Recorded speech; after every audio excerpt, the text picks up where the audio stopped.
Yo, what's up? It's your boy Mad Scientist. And I'm glad that we are here together as we are starting on another um series of conversations where we are going to be discussing the future of hip hop production. So today will be an overview discussion where I'm going to go over some of the things that in the coming weeks we're going to discuss so that we have an outline as to how we're going to proceed forward. For those who are new, well, before I get into that, let me go ahead. As y'all know, this is simulcast, same time. I do it live, but then the next day, it is presented on, which is usually a Saturday morning, 10 a.m. Pacific Standard Time.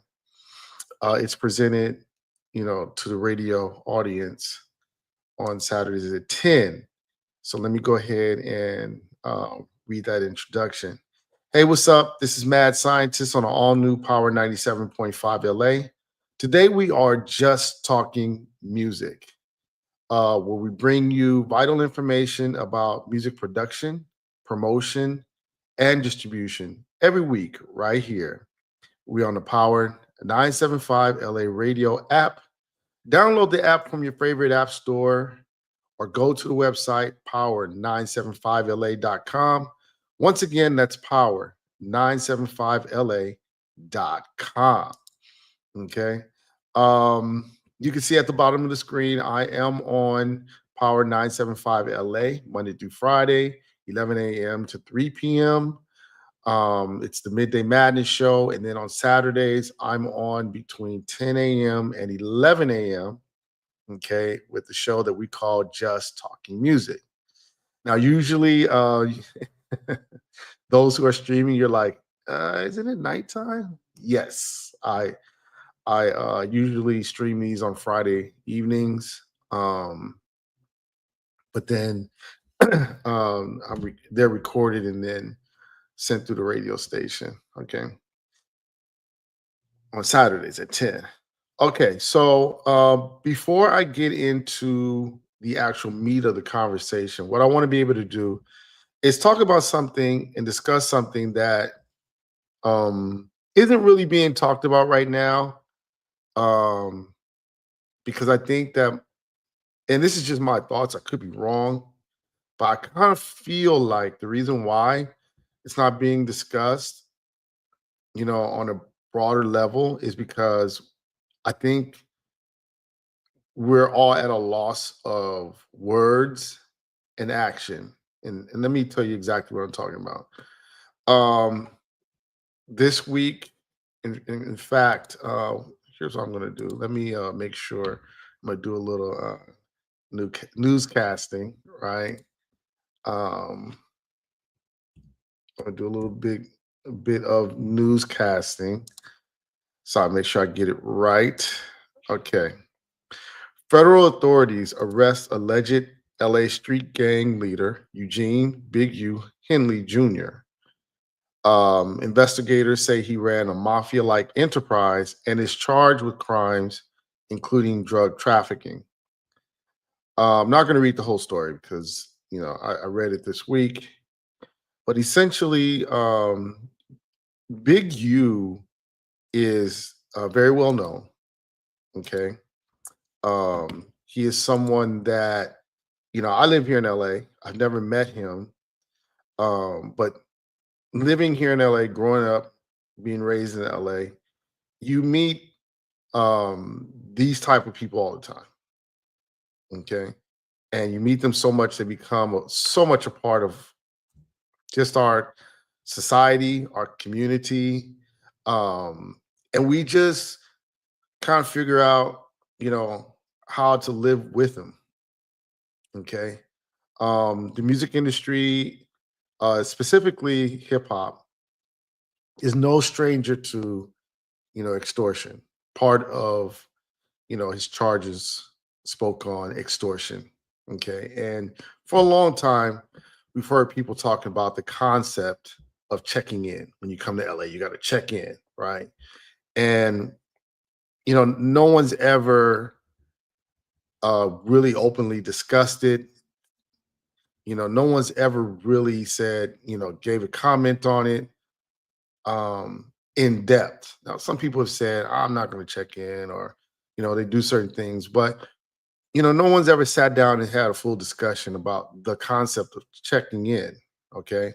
So I know me as a producer, as an artist, producer, DJ, um, I've always tried to avoid those situations, even myself. And it's not, and I don't want to put this all on just, characters that are in the business, but not in the corporate side of it.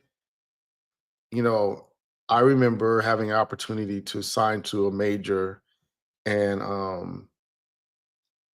I rejected it on the advice of my attorney because she said that I was going to be exploited. And at the time, I was very, very young. I didn't want to say no. I wanted to say yes. But fortunately, I just said, okay, well, I'm going to listen to an attorney. And it wasn't anything that I was smart. I was just so used. I was raised to listen to adults. Okay, essentially. So I listened to an adult, which is what I always did when I was young. Okay, and so um, I over time, I've been able to avoid, extortion and people who like to extort. Um, but I'm not blind to the fact. I'm not naive to the fact that it exists. Okay. And the comment that I wanted to make about this situation is because the narrative that I am hearing, it's not like a very direct conversation, but the narrative that I'm hearing, online, social media. Okay. So, you know, that's where we all have discussions now. But the narrative that I'm hearing is very familiar to the narrative that we had during the 80s and 90s when we were discussing um, the drug war. And many times, in this generation, a lot of people like to blame, wholeheartedly the Clintons. It was the Clintons who brought the '94 crime bill. Okay, it was the Clintons. It was Joe Biden. And it's very easy, because this particular generation, kids that are, you know, between the ages of 16 and 35, they had to deal with the absence of parental figures, 'cause, and men and women went to jail. So it was the absence of parental figures, the absence of uncles, the absence of aunties. And so it's very easy to say, well, let's just blame the Clintons, let's just blame Joe Biden. But the fact of the matter is that, there were a lot of, people within the black and Lat, and I would say out here in California, a black and Mexican community who wanted the violence of the drug war to stop, who wanted the repercussions of the drug war to end.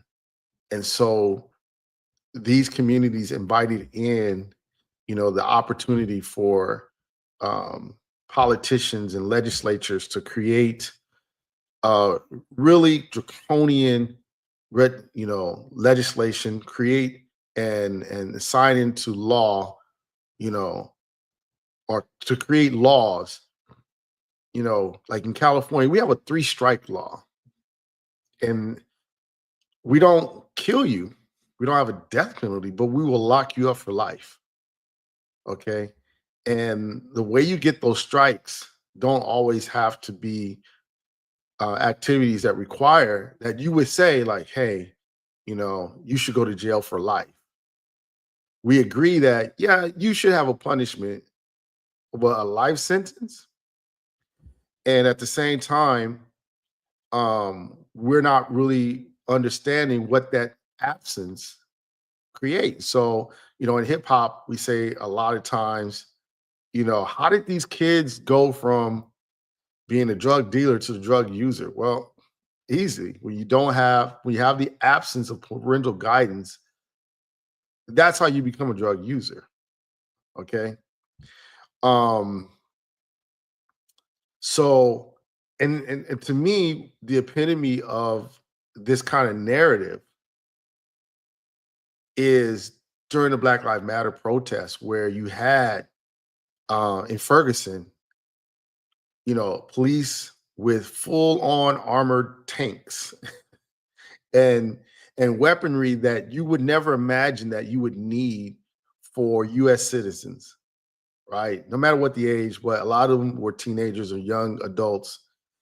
And you're like, is this what you need? Like, I understand you would need it in a war because maybe the people who are shooting at you have equal capacity to kill and maim you at that level. But there was no one who participated in those uh, Black Lives Matter protests who had the level of armory that was given to the police. And so I want I want us to realize that whatever the narrative is that comes um this particular case, we have to be careful about understanding history and understanding, you know, our capacity, the human capacity to repeat the same mistakes over and over again. We will repeat the same mistakes again and again if we don't understand that we have the capacity to do so. And I think it would be a mistake just to automatically jump in to a narrative that says we need to get tough. And that's what I'm seeing right now. We need to get tough. Okay. Um, and let me say this because I think it's the most responsible thing to say. Currently, and I want to say his name. We all know him as Big U, but let's say his name. His name is Eugene Henley Jr. He's currently in custody. He will go through the judicial process, and he's going to have attorneys.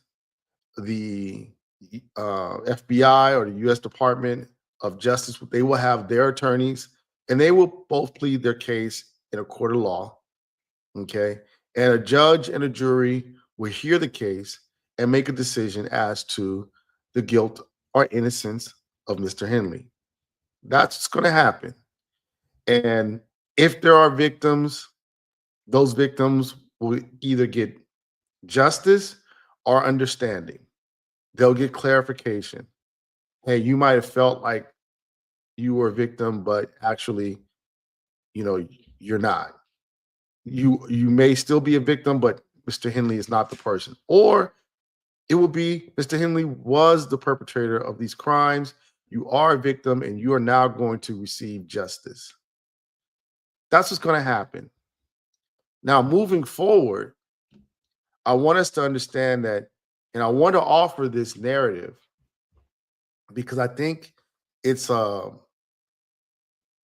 it's a more educated narrative. Okay, I'm college educated, and I know, and I have confidence.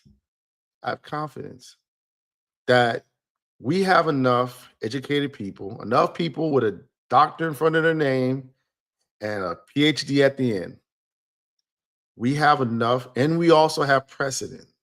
Precedent meaning it happened before. Okay. Most of us in the Africana studies, community, we love and adore W.B. Du Bois. W.B. Du Bois is a well-renowned, I call him a social, a data scientist, but he's a PhD, one of the first, if not the first, if I'm not mistaken, the first African American with a PhD from Harvard, well educated, but he conducted great, incredible studies on the life and society of African Americans here in this country. The two that I read were The Souls of Black Folk and Black Reconstruction. But I know that he has another one where he conducted a full study within the city of Philadelphia.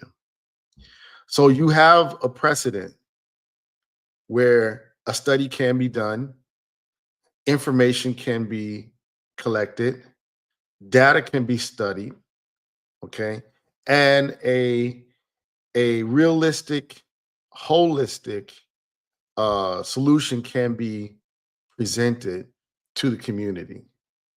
I would hope, and I'm using this time, and I know I'm supposed to talk about music, but I wanted to use this time to say that it is my hope that instead of us saying as a community, in hip hop, as a community, as the African American community, and Los Angeles community, as the Mexican community, instead of us saying, we just need to get tougher, we need to buy more weapons, we need to create more laws.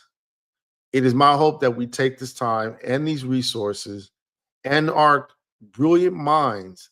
And I know that there's many people out there who would love to participate in a study to show, to try to figure out how do we come up with a viable solution that does not include, new laws, um, that does not include new regulation, does not include more incarceration, that does not include more need for weapons.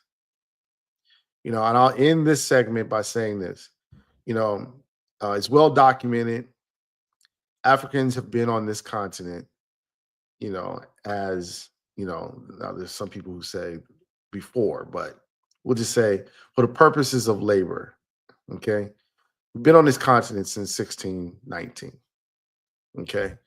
And since that point, there have been laws and regulations and rules, written and unwritten, as to every second of the day for African American or Africans in America,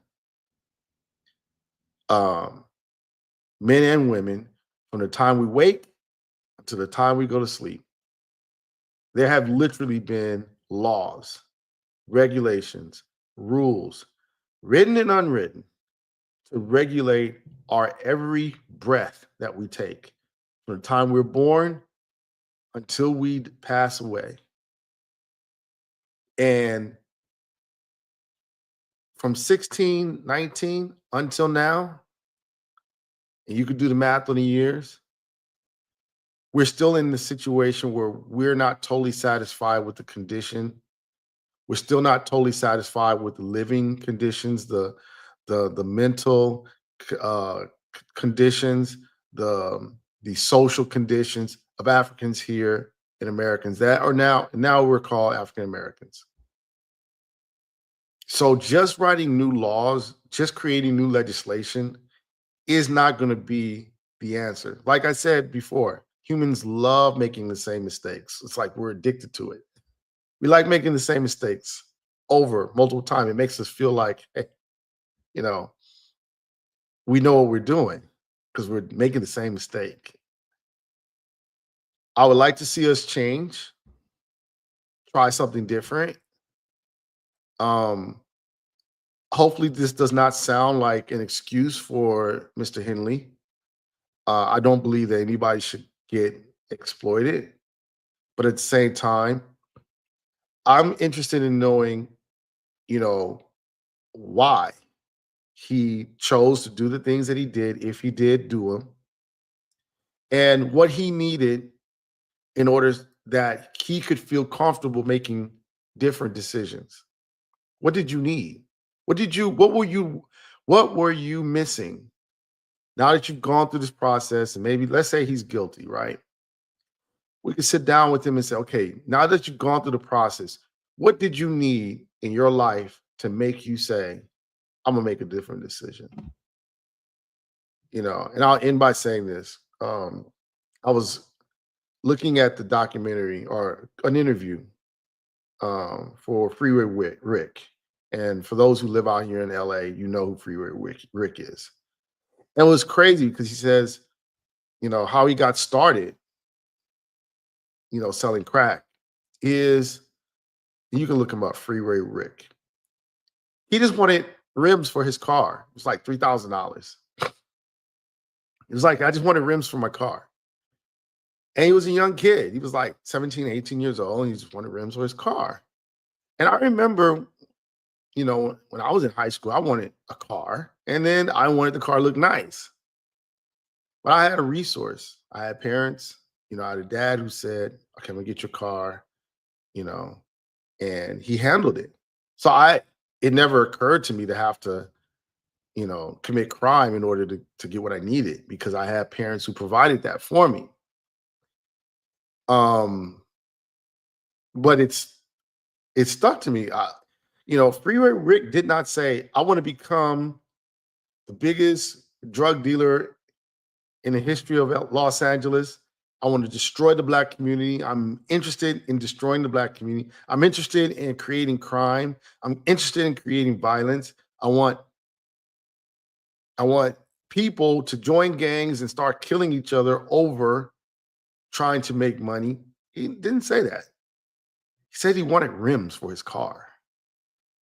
And I it is and that's when started down this road that, okay, we have to start looking at this situation in a different way, primarily because I think we've kind of had this mindset that the people who involve themselves in this type of activity are horrible, horrible people, and they deserve a horrible, horrible fate.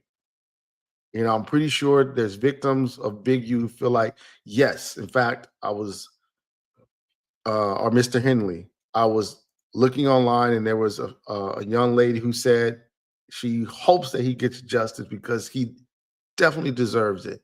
And I could see in her spirit that she felt that way, you know.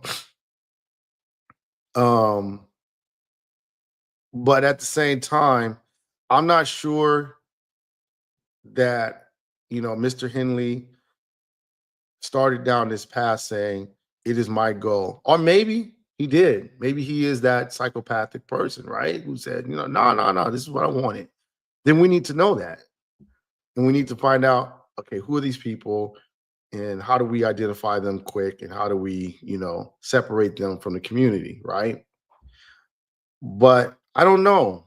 We need to find out though. We need to find out. Okay. Um, I'm going to end by saying that the ancient Kemetic people or the ancient Egyptian people really felt that education, and these are the original universities that were created, education, universities was about finding the divinity within ourselves, the divine nature of men. That's what it was all about. That's what education was all about. Finding, discovering, and mastering the divine nature of ourselves. And so we have enough people who are educated. Okay. We just have to start using our education. And those who don't have the education need to start adopting. Education is not about getting a job. As my cousin said, it's not about getting a job, it's personal development. And I would say that it's finding the divine nature of yourself when you educate yourself. Okay. Now, that being said, let's get into the subject at hand. Um, Music, specifically hip hop music, is changing. In fact, it's changed. Okay. And when we're talking about presenting music to the world, there is a marketing process. Now, the marketing process has not changed. It is still the same. Marketing is marketing. Okay. Marketing, you got 4 P's of marketing. You have production, you have product, price, place, and promotion. 4 P's of marketing. Product, place, price, promotion. Okay. That's marketing. That'll never change.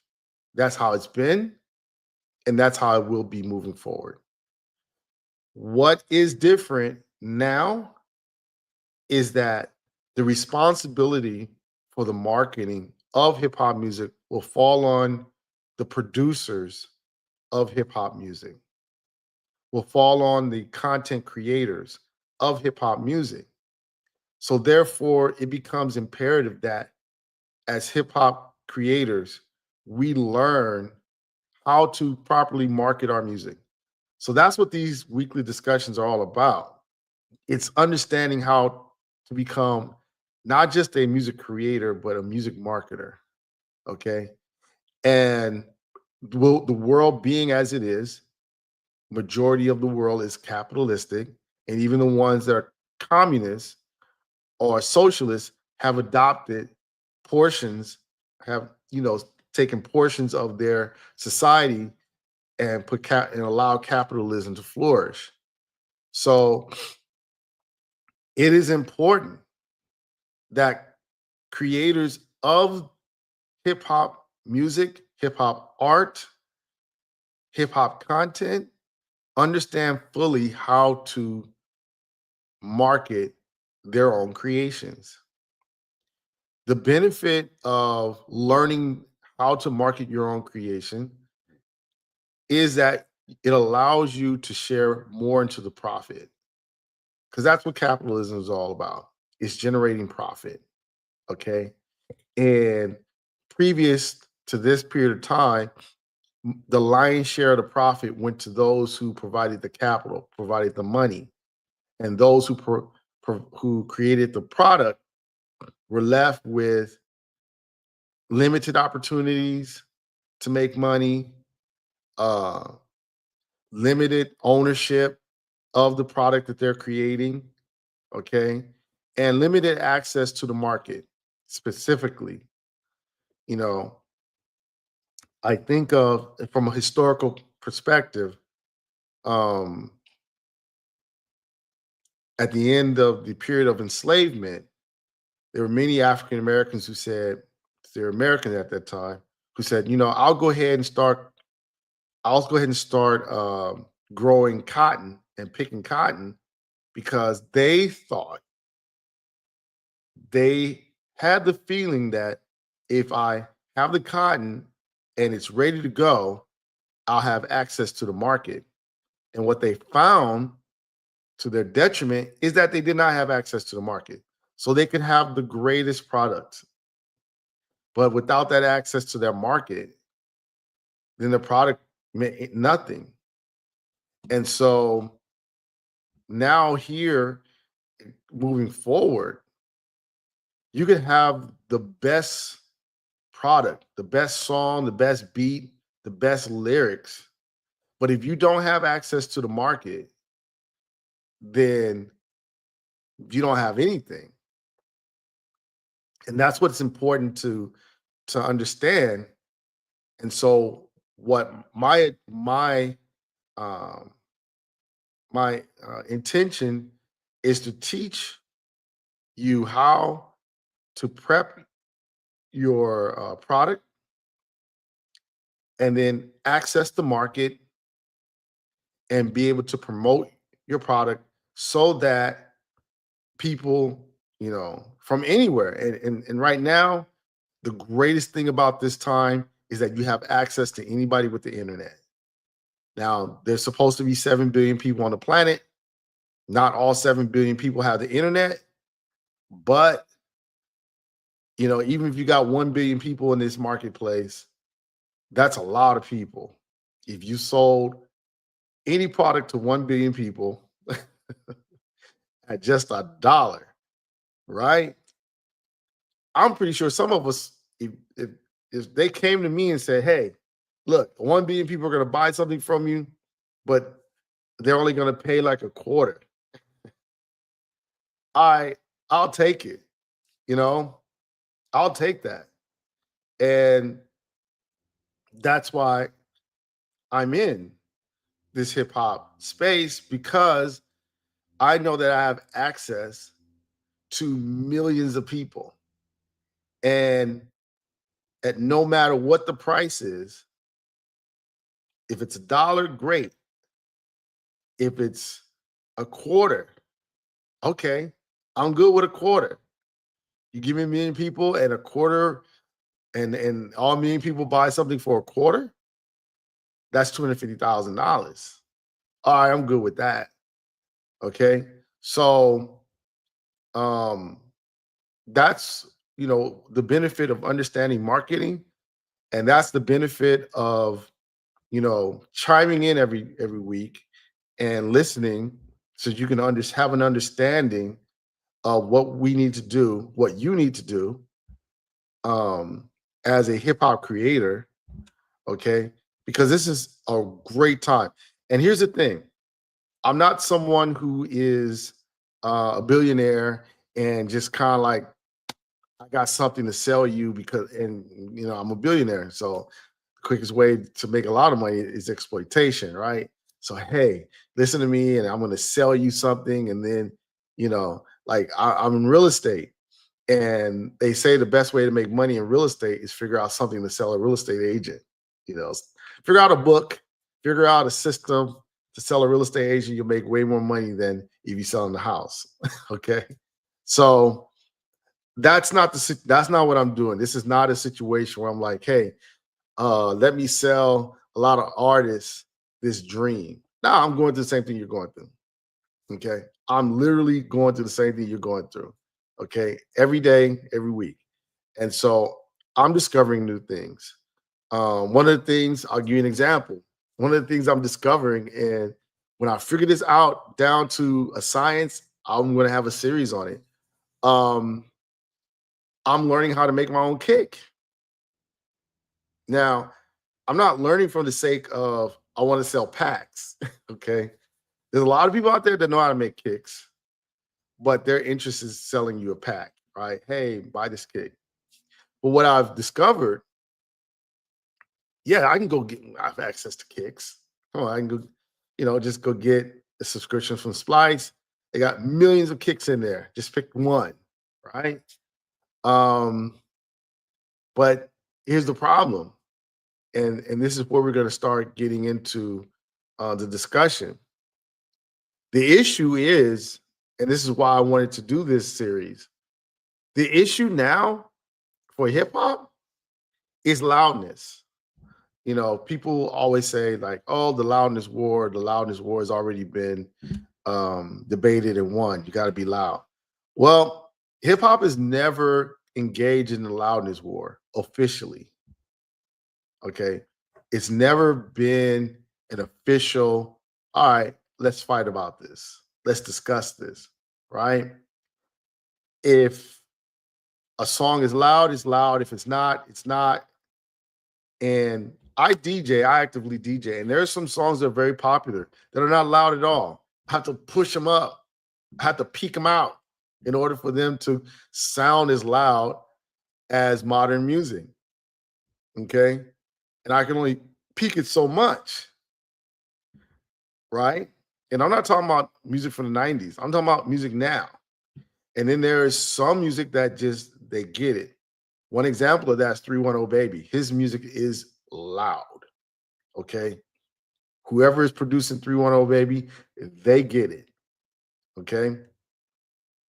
So because loudness is an important factor in your music being played in different venues, you need to have a good kick and a good bass or 808, and you have to have a proper relationship between the two.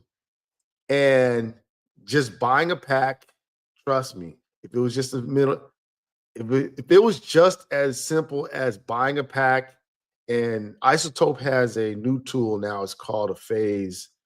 Like Isotope does a lot of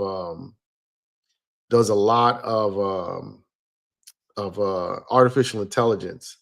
So, you know, um, they have a tool now that will align the phase, right? Or if it was a technique, a ducking technique, right? Um, if it was a ducking technique, which a lot of people use, okay, that was just the answer, then that would make it easy, right? No need to have a discussion. But even with ducking, there are certain issues that come up that take away from the loudness and fullness. And even if you do happen to get it loud, what are you sacrificing? So there's a whole discussion that comes with just at the foundation of hip hop music, the kick, right? And so in the past, you wouldn't have to think about it. You wouldn't have to worry about it. But now moving forward, we have to worry about it. We have to think about it because where people want to hear hip hop is different than in the past. In the past, you heard hip hop, in small little compact rooms or clubs, right? And you might hear it in small spaces. You might hear it, on a record, on a CD, on a cassette, in your headphones. Now, hip hop has access to arenas, festivals, outdoor, and you have to fill that space. Imagine having to fill an outdoor space. Fill an outdoor space with your audio. Imagine that. Well, it's already being done in other genres. So therefore, if hip hop wants to have total access to the market, to the larger market, to those billions of people, then hip hop creators have to then start redefining how they create the music itself so that it can be presented properly. It can be distributed properly in all spaces, whether it's a club, whether it's a bar, whether it's a stadium or an arena or an outdoor space. You have to create music that fits in all of those. And part of that is loudness. Part of that is dealing with phase issues. You know, part of that is understanding how frequencies have to be balanced.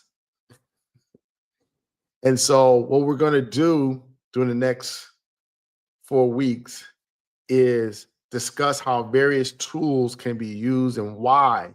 Now, as I always tell you guys, I'm not the how-to guy.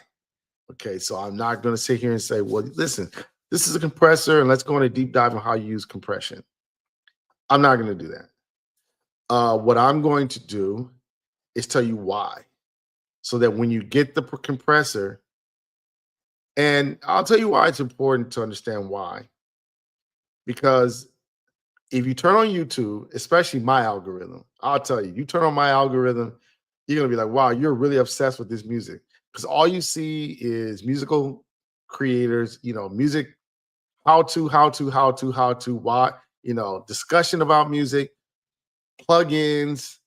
Yeah, that's all you see. That's what my YouTube algorithm is going to bring up. Okay. And so it is very simple. It's very easy to fall into the trap where, at one point in time, I had bought so many plugins. I had to admit to myself as I was using a plugin, I don't even know why I'm using this. I just bought it because Waves just, they know how to find out who you are and you've been searching for something and they know what you've been searching for. And they're like, you know what? Waves was like, we got this. You need it. And it's on sale. And next thing you know, you've bought it. And you don't even know why you have it, but you have it. And at the end of the day, you're trying to figure out, how does all of this stuff that I have, all this knowledge and education that I have, how does it all come together to where I make a hit record? Because once you make the hit record, nobody's asking. Maybe the geeks. I am. A couple other, engineering shows. You can go see Dave Pensada. You can talk about how you made the music there.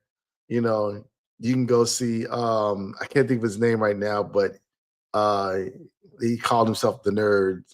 Um, hold on, I need to find out that brother's name. Because I have a friend that loves his music. Musical nerd. See if I could, if his name just comes up. Devon, yes, Devon Terrell. You can go find Devon Terrell. It's so funny. I have a funny Devon Terrell because I've always known him as an engineer, but I'm also a DJ, and I've seen that he released some music. And I had a friend of mine that saw that I had Devon Terrell in my laptop, and she was like, "Oh, you have Devon Terrell? Oh, you gotta play Devon Terrell. I'm a huge fan of Devon Terrell." Right? And I was like, "Huh? The engineer guy?" Okay, so um, yeah, he has fans, right? So yeah, you can go on these shows and you can discuss how you make it, right? Once you make a hit, no one's asking, right? But it is important to know all these things. So yeah, we're gonna talk about why do you use a compressor so that and we'll talk about the aspects of digital compression, why you need it, and analog model compression and why you need it, and what it adds to your sound. Um, we'll talk about clippers, we'll talk about saturators. We're going to talk about all these tools that I'm sorry, the people who are watching on YouTube. Oh my God, I've got a little cold for all those who are listening on the radio. And so all you're hearing is the sniffing. But the ones who are watching on YouTube are like, oh my God, he's wiping his nose. It's so embarrassing. But I'm here, so I can't stop. It's live, right? So anyway, we'll go over, why you need compression, what does it do to your sound, um, does it contribute to the loudness? Yes, it does. Why does it contribute to the loudness? And then, I'm even going to during this time figure out by next week how to bring my DAW into this space so that those who are watching me on YouTube, you know, I want to do an experiment. I've never done this experiment. I haven't seen anyone else do the experiment, but I want to see, we talk about the loudness of a total track, but I have a question. Does the loudness of one particular channel or the one particular sound, add up with all the other sounds to go to your bus, which needs to have a certain loudness, which then goes to your master bus, which goes to yours, which creates a loudness. So is there a cumulative effect? And if there is a cumulative, effect, an adding up of loudness, if you have a snare, how loud does that individual snare need to be? Right? How loud? Now we understand that the peak of that snare cannot be super high. We need to have headroom, right? And if you don't know what that is, then be patient. We'll talk about that, right? But um now that you have the headroom, how loud is that? I've never done that experiment. And during this time, we'll do that experiment. Okay. I don't know what the answer is, to be honest. Somebody may already know the answer. I'm pretty sure someone knows the answer, but I don't know the answer. So I'm going to just see if I could figure out what the answer is, and then um see if it even matters. Okay. um but at the end of the day, we are going to discuss, compression. We are going to discuss saturation. We are going to discuss clippers. We are going to discuss channel strips. We are going to discuss limiters and the why you need all of this stuff so that when you're using it or when you're thinking about buying something, like when you go to the grocery store, you decide you want an apple. They've got all kinds of apples, but typically you figure out what kind of apple you like. And even if someone says, I got this new apple. You can at least say, hmm, either I don't feel like trying a new apple, or well, let me try it. You got a sample, you know, and decide if you like it or not. But if you don't like it, you know what kind of apple you like. Like me, when I go grocery shopping, I like to eat salads. And they have many different salads. I mean, not hundreds, but tens of different salads. But I know which one I like. And every now and then I may try one, sample one, but I typically go back to the kind I like. And it works for me, you know? And I know it's salads. Why I eat salad, you know, gives me hydration with the lettuce, gives me, energy through the vegetable carbs, you know, um, gives me fiber. So I know all these things. So once I get all that, just give me the salad I need. And that's what you want to get with your tools. Once you know what kind of compressor you need, just give me that compressor. And then I'm not saying that you can't change. I'm not saying that you can't experiment with new stuff, but at least you know why. And you're not caught up into the cycle.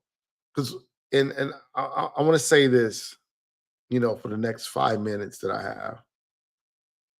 One of the things I don't like, and I'm gonna be very crystal clear about hip hop, is the exploitive nature that we have within this community. There's a phrase that we like to use. The game is to be sold, not to be told. Okay. Where has that gotten us as a community? Where has it gotten us? We literally at this point, we have people listening to our music, and we're getting pennies. Snoop Dogg recently was like, hey man, I got this many streams and I'm not making that much money. I don't know. Streaming needs to figure it out, blah, blah, blah. Maybe what it comes down to is how we have conducted ourselves within this community of exploitation. Probably the hardest part about me learning how to make a kick is that the people who know how to make kicks, they want to make money off of packs. So they'll create, you know how many videos I've seen where it's like the perfect kick. Okay, click on it. And it's a commercial. Buy my pack. Well, this is outdated information.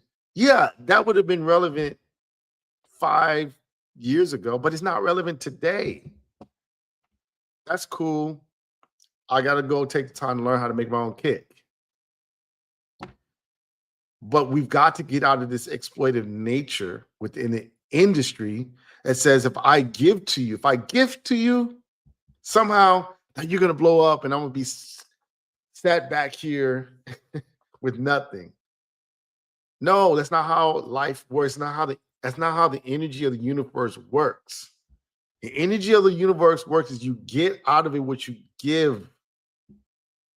You receive what you give.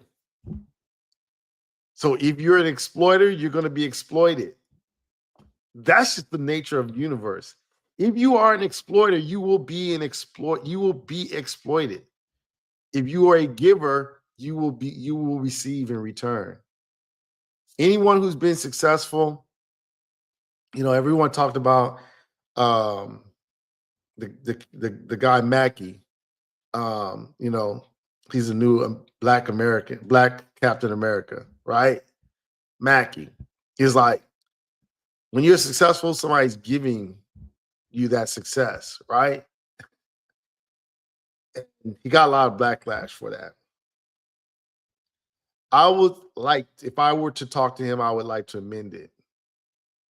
Yes, if you are giving of yourself to the universe, then the universe is, and when I mean the universe, I mean the community. If I just go out there and DJ and just do the best job I can, there are going to be some people who don't want to pay me. There are going to be some people who try to get away with trying not to pay me. But if I'm just a really great DJ, at the end of the day, they're always going to come back to you and be like, yo, here's your money because you're good at what you do. And you're only going to become good at what you do is if you're doing it. I'm not going to become a really great DJ by sitting in my studio or my place where I lay down just saying, I'm not leaving until somebody pays me. It's not how it works. There have been many times where I will DJ somewhere and tell the bar owner, hey, I'm going to get paid off the bar. And they're like, okay. And not enough people came and bought something from the bar. But inevitably, one person will come in and be like, man, I like to hire you for my private party. So therefore, boom, I make more at the private party than I would have made at the bar. That happens so many times. I tell so many DJs that the bar is just a sampler. It's a sampler plate. And if you got 50 people in there, they get to sample you. And at least one or two of those 50 people are going to say, look, can you come to my private party? I'll pay you. Well, I need this. And you charge private party way more than you do at the bars or the clubs. You're just giving a sample. Give. Now, I'm hoping that if I have any influence in the hip hop community, we will be more givers than takers. We'll be an overabundance of giving. We're always going to be in a position where we want to give. We've got to destroy the narrative of, nah, the game is to be sold. No, the game is to be shared. Your talent is to be shared. Your skills are to be shared. It creates a larger community. It creates a community of giving. And so those who come in with capital have to adopt our ways of giving. So they won't be in a position where they're like, man, I'm going to try to exploit you because, that's the nature of our community. The game is to be sold, not told. So I'm all about exploitation, just like you are. And then you end up being like a Snoop Dogg and wondering why streaming companies are making millions of dollars off your songs and you're making 45,000, I think he said. And then the CEO tries to get up there and try to explain, well, it's the breakdown of the. Come on, man. There's too many people out here who own 100%, and you're still only paying them 1/8 of a penny for one stream. That's the problem. You're paying 1/8 of a penny. The problem ain't the breakdown. The problem is the pie is too small. Well, people don't want to pay that much for the music. Why? Because they don't value it. Why? Because we as creators don't value it. We only value ourselves. We're just selfish. So anyway, all right, that's my little rant for the week. I appreciate everybody who continuously calls, listens, whether you're see me online on my YouTube channel or whether you listen to the radio. I appreciate everyone who does that on a weekly basis. I promise I'm going to always be in a mindset of giving. I mean, that's the reason why I do this every Saturday. It's my way of giving. I feel so blessed right now to be able to make money off of what I do. So blessed. And I feel like this is my way of giving back, is to just share. And this is the best example I can give to those who are out there in the hip hop community. Just share. Stop holding secrets. Stop holding back. Stop trying to exploit. Just share, and you'll be all right. The universe will take care of you. I promise you that. All right. So let's go into it. Let's sign off. Your boy Mad Scientist on the all new Power 97.5 LA. And today we are just talking music, where we bring you vital information about music production, promotion, and distribution. Each week right here, we're on Power 975 LA Radio. Download the app from your favorite app store, whether it's Apple, whether it's Google Play, or whether it's Amazon. Download the app from your favorite app store. Or you can go to the website, power975.com. That's power975la.com. You can catch me every day, Monday through Friday, 11 a.m. to 3 p.m. It's the Midday Madness show where I do traditional radio, plus hot takes, plus mini pods, right? And we have a lot of the hottest hip hop music, the hottest R&B music that we in LA are listening to. So that doesn't always mean that it's just LA music. It means that whatever we're listening to, and in LA, we listen to music from everywhere. So we listen to music from the East Coast, West Coast, down south, into Canada as well. Okay, we listen to Drake as well. So you don't have to worry about like they're not gonna play Drake. Yes, we play Drake. I play Drake. All right. I play everything. Okay. If I like it, I'm gonna play it. If it's on the charts, I'm gonna play it. All right. As long as it's hip hop and R&B. All right. I think that's it. See y'all next time.